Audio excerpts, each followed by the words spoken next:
जय हिंद दोस्तों। आज हम लोग हिंदी साहित्य इतिहास लेखन की परंपरा के बारे में जानेंगे। तो आइए शुरू करते हैं। हिंदी साहित्य के इतिहास लेखन का सबसे पहले प्रयास फ्रेंच विद्वान गार्सा द तासी ने किया। गार्सा द तासी ने अपनी पुस्तक की रचना फ्रेंच भाषा में की। गार्सा द तासी ने अपनी पुस्तक का नाम एस्तवार द ला लिटरेतुरे एंदोई हिंदुस्तानी रखा। यह पुस्तक 2 भागों में विभक्त है, जिसका प्रकाशन क्रमशः 1839 तथा 1847 ईस्वी में हुआ। यह ग्रंथ ग्रेट ब्रिटेन और आयरलैंड की प्राच्य साहित्य अनुवादक समिति की ओर से पेरिस में मुद्रित किया गया। एस्तवार द ला लिटरेतुरे एंदोई हिंदुस्तानी का द्वितीय संस्करण में 3 भागों में विभक्त हो गया, जिसका प्रकाशन सन 1871 ईस्वी में हुआ। गार्सा द तासी ने अपनी पुस्तक में हिंदी और उर्दू के अनेक कवियों का विवरण अंग्रेजी वर्ण क्रमानुसार दिया है।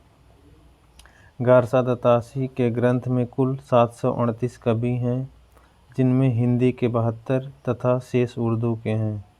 डॉक्टर लक्ष्मी सागर वार्ष्णेय ने गार्सा द तासी के ग्रंथ का हिंदी अनुवाद हिंदुई साहित्य का इतिहास नाम से प्रकाशन सन 1952 ईस्वी में कराया।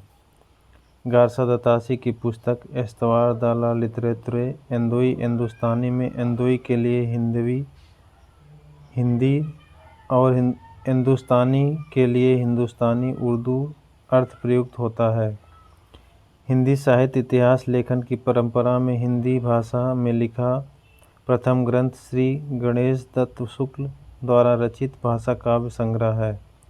भाषा काव्य संग्रह का प्रकाशन सन 1873 ईस्वी में नवल किशोर प्रेस, लखनऊ से हुआ। शिव सिंह सेंगर ने शिव सिंह सरोज नाम से हिंदी भाषा में दूसरा महत्वपूर्ण इतिहास ग्रंथ रचा। शिव सिंह सरोज का प्रकाशन 1883 ईस्वी में हुआ। शिव सिंह सरोज में 1838 भाषा कवियों का जीवन चरित्र तथा उनकी कविताओं के उदाहरण दिए गए हैं।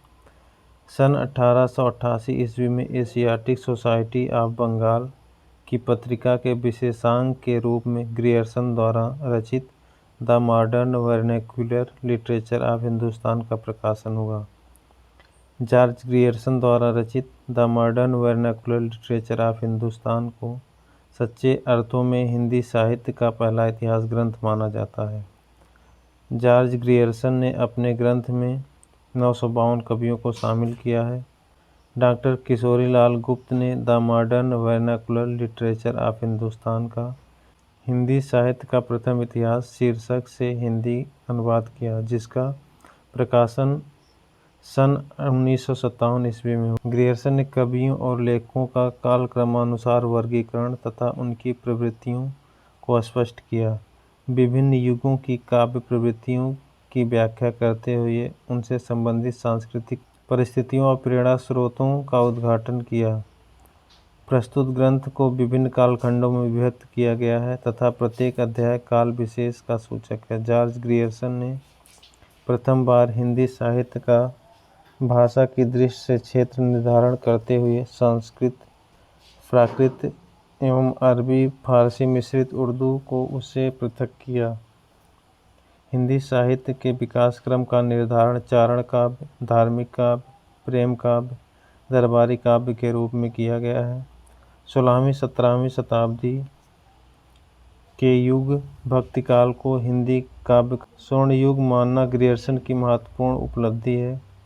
मिश्र बंधुओं ने मिश्र बंधु विनोद नामक इतिहास ग्रंथ की रचना की। मिश्र बंधुओं में गणेश बिहारी, श्याम बिहारी तथा सुखदेव बिहारी मिश्र हैं। मिश्र बंधु विनोद 4 भागों में विभक्त है, जिसके प्रथम 3 भाग का प्रकाशन सन 1913 ईस्वी में तथा चतुर्थ भाग का प्रकाशन 1934 ईस्वी में हुआ। मिश्र बंधु विनोद में 4591 कवियों का जीवन वृत्त वर्णित है। इसमें अनेक अज्ञात कवियों को प्रकाश में लाने के साथ ही उनके साहित्यिक महत्व को स्पष्ट करने का प्रयास किया गया है। मिश्र बंधु विनोद में कवियों का सापेक्षिक महत्व निर्धारित करने के लिए उनकी 4 श्रेणियां बनाई गई हैं।